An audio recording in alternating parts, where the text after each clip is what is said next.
Some betrayals don't deserve bullets. They deserve silence. And I began my revenge in silence. My name is James Walker. I am 42 years old. I worked for the CIA for 15 years. I served in different parts of the world, in operations that even my own country rejected. No one knew my name, but everyone heard about my work. I had an 11-year marriage with my wife, Sarah. We had a small, orderly life in a Washington suburb, but everything was as it seemed from the outside, only from the outside. My last assignment in Colombia, everything seemed to be going smoothly. I had infiltrated the cartel for months and gained their trust. I could now enter their headquarters and sit at the same table with their leaders. There were only 72 hours left until the operation was complete. The CIA had deployed a team to the border. I was providing information from the inside, guiding their movements step by step. But one night, everything changed suddenly. That night, I had sent my location information to another agent. Standard procedure. But this time, there was no response. A strange feeling came over me. I checked my gun's magazine, locked the windows. And then, headlights glowing in the darkness. 8 vehicles, all filled with men armed with automatic weapons. None of them were the cartel's own guards. The cabin where I was, that night it turned into an execution site. 2 agents were by my side. One had just become a father. The other was on his first mission. They shot them right in front of me. I couldn't move. I was nailed to the ground like a nail. I knew they had come for me, but I still didn't understand why. I managed to escape by some miracle. I reached the riverbank in the darkness of the night. 3 broken bones in my body, a bullet wound in my left shoulder, but I was alive. As I returned to Washington, there was only one thing on my mind. Who had betrayed me? There were no leaks in the CIA reports. The operation had been closed with the statement that it had failed. But then, I received a message from an unknown number. It contained only 3 words. There's someone inside. From that moment on, I stopped trusting official channels. I started my own investigation. I examined communication records, entry and exit logs, IP histories, even personal diaries. I didn't sleep for a week. And finally, the digital trail led me to a single name, Michael Reed. Time froze. A knot in my throat, a buzzing in my head. This name wasn't unfamiliar to me. On the contrary, he was the man I'd worked with for 10 years. The man I'd fought alongside, shared meals with. Michael wasn't just my friend. He was the person I trusted, the one I leaned on. I saw him as my own brother, but the truth was deeper. It was much dirtier, because he wasn't alone. There was someone else helping him. The clues led me to my home, to the other half of my life. My wife, Sarah, emails, secret messages. They had planned everything together, not just the operation, but also to erase my life. The man who had sat at my side for 10 years, the woman who had shared my bed every night. Both of them had slowly taken everything that belonged to me, from within, silently, ruthlessly. When I found out, nothing inside me broke.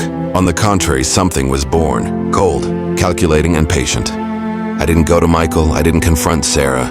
At that moment, I made a decision. The war was beginning, but my war wouldn't be like theirs. I wouldn't scream, I wouldn't fire a gun. I wouldn't shed blood, I would start watching, patiently, step by step, by tearing their lives apart piece by piece. I would destroy everything, staring into their eyes. They stabbed me in the back, but I would erase their lives from the inside. On the first day, I was silent. On the second day, I was even more silent. On the third day, I had become invisible.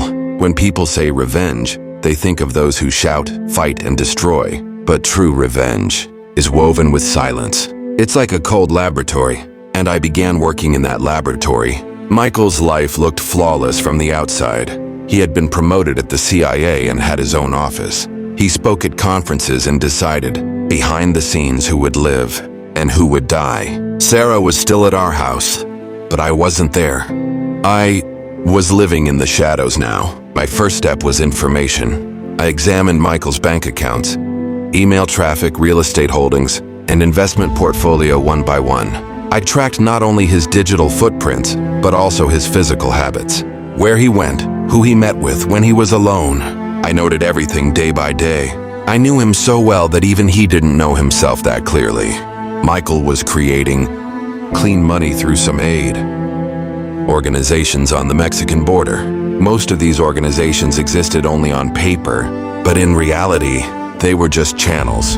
Filters used to bring the cartel's money into the country, and at the center of this system was the Food for Life Foundation that Michael had created. I just needed one opening, and I found it. The digital signature on a donation receipt. I made it appear as though it had been sent from a device that wasn't his. At a time that wasn't his, I began to poison the system from the inside, slowly. Then I turned to Sarah. I opened a bank account in her name in the Caribbean. I secretly redirected the money Michael had laundered into this account. I made the IP addresses and location. Data of the transfers appear to come from Sarah's devices. I did it so skillfully that even the best forensic computer experts wouldn't question its authenticity. Meanwhile, on our home computers, I created a series of chat histories between Michael and Sarah that had never actually taken place. It was as if they had planned the operation together, discussing the details. These chats would prove very useful later on, but not everything was digital. I also took steps in the real world. I purchased some of Michael's seemingly safe real estate investments under different names in different countries. When he woke up one morning and realized that 30% of his portfolio belonged to someone else, he couldn't do anything about it because the documents were official. The signatures were his, but in reality, I had signed them. That wasn't enough. I started sending anonymous tips to the CIA's internal audit unit, small ones. I was planting seeds of doubt, excessive spending, overages in travel expenses, missing documents. Each one cast a shadow over Michael's superiors. At the same time, after a large transfer to a bank account opened in Sarah's name, the IRS, the U.S. Internal Revenue Service, took notice. An investigation was launched on suspicion of tax evasion. I didn't tell her anything. I began to suffocate a woman living in her own home with her own past. I quietly imprisoned her in her own shell. I also sabotaged Michael's social circle. I leaked confidential information to a few former agents within the agency who disliked him, but didn't speak up. They were supposedly his scandals. As a result, those individuals took action against Michael, but no one saw me. My name wasn't mentioned, because I was now a shadow. I am not an enemy. I am a mirror. I showed them themselves. But what they saw in that mirror was arrogance, greed, and betrayal. And now the time was approaching to shatter that mirror. For me, revenge was not a right taken by shouting. It was an architectural project, a puzzle meticulously drawn, calculated, and placed piece by piece. I was nearing the final piece, and when that piece arrived, no scream would be needed. And finally, that morning arrived. Michael put on his suit as usual. He looked at himself in the mirror with false confidence, thinking he was the winner. When he stepped into the agency building, the card reader at the door lit up red. He called security. There must be a mistake, he said. But there was no mistake. He was told only one sentence. Your security clearance has been revoked. You cannot enter. He didn't understand at that moment. Not yet.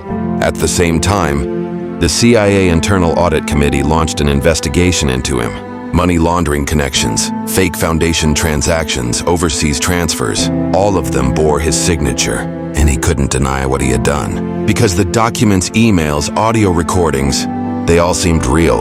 Because they weren't like I had done them. They were prepared as if they were really his. As for Sarah, while she was drinking her morning coffee, the doorbell rang. 2 IRS agents, 1 woman and 1 man. Tax evasion, money laundering, fake accounts. The arrest warrant was left on the table. I didn't do it, she said repeatedly. But those accounts had been opened in her name. And the money? It came from Michael's transactions. He called me. I didn't answer. That night, while Sarah was being arrested, Michael watched the FBI raid on TV. On the screen, the file folder with his name on it was open. His eyes went glassy. He understood. Too late, but he understood. Both of them were stuck in a quagmire they couldn't escape. Lawyers, media, investigations. While all of them were closing in on them, I just sat and watched. One day, Michael tried to find me. In a parking lot, he looked into my eyes for just 5 seconds. He didn't speak. Neither did I, because no words could be as heavy as my silence. I didn't seek revenge. I just revealed the truth. When they betrayed me, I didn't scream, but I left a trail with every step. I noted every betrayal, and when the time came, those notes became their fate. There is no violence in this story, no weapons, but there is justice. A silent, clean, clear reckoning. If you like realistic, cold-blooded, and strategic revenge stories like this, don't forget to subscribe to the channel. Liking the video and leaving a comment is very important for the continuation of such stories. Turn on notifications because in the next video, maybe the one betrayed will be someone like you. Justice may be delayed, but when it comes silently. See you soon.